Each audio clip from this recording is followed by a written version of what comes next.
Hello everyone, welcome back to my YouTube channel. तो student आज आम पढ़ा एनईपी 2020 न्यू सिलेबस अनुसार +3 second semester MDC paper Vedic culture जार यूनिट 1 आम पढ़ुचे। स्टूडेंट पूर्व वीडियो आम देखी वेदर अर्थ कौन, वेद को कहीं ज्ञान और श्रुति कहुए। तो पे आज आम देखा वेद केते प्रकार और कौन कौन से विषय आलोचना कर। जो मैंने पूर्व वीडियो देखिन जाइकी देखिनियो। तो पे वीडियोटी स्टार्ट करवा। प्रथम रही आमर वेद। तो स्टूडेंट वेद केते प्रकार ना 4 प्रकार। कौन कौन? प्रथम वेदर नाम हूँ Rigveda, second Samaveda, third Yajurveda, fourth Atharvaveda.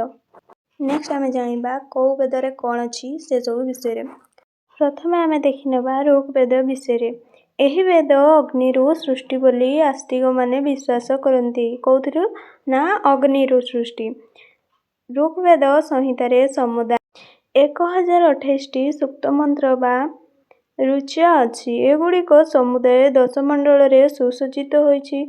गद्य पद्य कथोपकथन प्रकार एगुड़िक मुख्यतः देवतांकर प्रशंसा मूलक सूक्त सबू रही। जो गुड़िक यज्ञ और विभिन्न प्रकार पूजा आराधना गान करा जाए।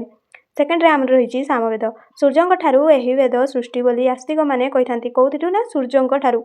सामवेद 4टी वेद मध्यरु गोटे प्रमुख वेद। यह संगीतर वेद बोली कहा जाए।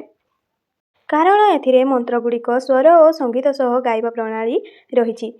सामवेदर विशेषता भारतीय संगीतर आदि उत्स बोली मना जाए। एथिरे देवतांक स्तुति और उपासनार मंत्र रही। यज्ञ और पूजा समय गान रूपे पाठ करा जाए क्या सामवेद को।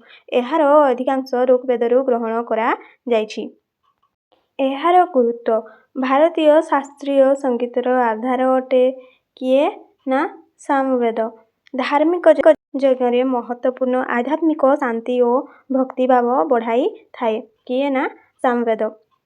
नेक्स्ट आमर रही यजुर्वेद। यजुर्वेद 2 प्रकार। 2 भाग विभक्त कर गोटे शुक्ल अन्यटी कृष्ण। एथिरे मंत्र वैद्याकार अटे। सूक्त गुड़िक रीतिनीति और कर्मकांड सह जड़ित। शुक्ल यजुर्वेद 40टी अध्याय अच्छी। कृष्ण यजुर्वेद अनेक शाखा रही। यही वेद वायुर सृष्टि होइछि। कौथिरु ना वायुरु। नेक्स्ट आमर रही अथर्ववेद। अथर्ववेद संहिता को प्रथमे वेदर मान्यता मिलू नथिला। प्रथमे 3 प्रकार थिला, परे परे 4 प्रकार वेद होइछि। परवर्ती समय यहाँ 4th खंड बा 4th खंड वेद भाव मान्यता मिलिथिला। एथिरे जागयज्ञ दी अनुष्ठानर मूल वर्णना रही।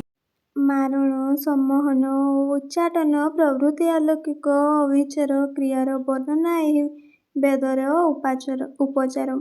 एथिरे गुणी, गारेडी, भूत, प्रेत तथा मृत्यु परर जीवन संपर्क में वर्णना करा जिबा सह औषधीय वृक्षलतार वर्णना रही। अथर्व वेदरे प्राय 20 गोटी कांड, 34 प्रपाठक, 111 अनुवाक, 111टी अनुवाद, 731टी सूक्त, अनुमानिक 5849टी मंत्र रही। प्रत्येक वेद को 4 भाग विभक्त करा जाई पारे बा प्रत्येक वेदर 4 अंश अच्छी। संहिता, ब्राह्मण, आरण्यक और उपनिषद। प्रथमे आमर रही ऋग्वेद। ऋग्वेदरे 4टी अंश रही। सामवेदर 4टी, यजुर्वेदरे 4टी, अथर्ववेदर 4टी। कौन कौन ना संहिता, ब्राह्मण, आरण्यक, उपनिषद बा वेदांत। सेहीपरि सामवेदर रही संहिता, अरण, आरण्यक, उपनिषद बा वेदांत। यजुर्वेदर सेम, अथर्ववेदर सेम रही। 4टी वेदरे समस्त अंश समान रही। तो वीडियोटी भल लगी like, comment, share and subscribe करदेव।